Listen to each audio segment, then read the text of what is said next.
ফের উত্তপ্ত আরামবাগের ৪ নম্বর ওয়ার্ড। বিজেপি কর্মী সমর্থকদের মারধর, বাড়ি ও দোকান ভাঙচুরের অভিযোগ তৃণমূলের বিরুদ্ধে। সূত্রের খবর, ভোটের দিন বিজেপির চাটাইয়ে বসার জন্য তাকে মারধর করা হয়, এমনটাই অভিযোগ বিজেপি কর্মী লক্ষ্মণ ফটিকের। সেই বেচারা দোকান খুলছিল, সে এসে তাকে ওইভাবে লাঠি দিয়ে রড দিয়ে ওইভাবে মেরেছে।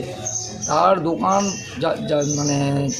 যে সমস্ত মালপত্র ছিল সেগুলো রাস্তায় ছড়িয়ে দিয়েছে এবং তার গলিতে যে সমস্ত বাইক সাইকেল ছিল সেগুলোকে সব উল্টে দিয়েছে।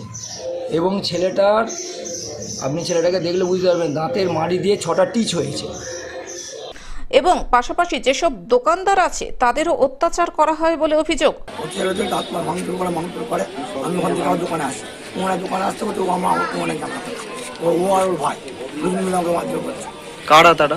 এই ভুগি দুটো ছেলে, ছোট বাবু আর বড়। তারা কি কোনো পার্টি করে? না, তারা তৃণমূল পার্টি করে। অপরদিকে তৃণমূল কর্মীর মায়ের অভিযোগ, বিজেপির একজন কর্মী তাকে সকালে বাজারে নিয়ে যায় এবং ঠেলাঠেলি করে। আপনি কি চাইছেন? কি চাইবো, ওরা তো বলছে এরপরে আমরা আরো মারবো। আপনি প্রশাসনের কাছে কিছু চাইছেন? না, ওরা আমাদেরকে 5টার সময় যেতে বলেছে থানা। যে দাদাটা উপযুক্ত শাস্তি চাইছেন?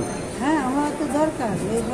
এর আগেও আমাদেরকে মারতে গেছে। তার কিছুক্ষণ পরে তাকে ডেকে নিয়ে বেধড়ক মারধরও করে।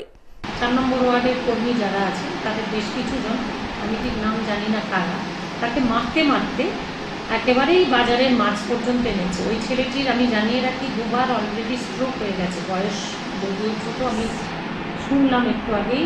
এবং সে এরপরে যদি তার একটা ক্ষতি কিছু হয়ে যায়, তখন যারা মারতে মারতে আনবে তারাও তো আইনের যেটা নিয়ম তার কাছ থেকে তো কেউ রেহাই পাবে না। আরামবাগ থেকে কৌশিক কোলের রিপোর্ট, গ্লোব নিউজ। এখন থেকে গ্লোব টিভি দেখুন আপনার স্মার্টফোনেও। গুগল প্লে স্টোর অথবা অ্যাপল স্টোর থেকে ডাউনলোড করুন গ্লোব টিভি লাইভ অ্যাপ। এছাড়াও জিও টিভি অ্যাপ থেকেও দেখুন গ্লোব টিভি লাইভ।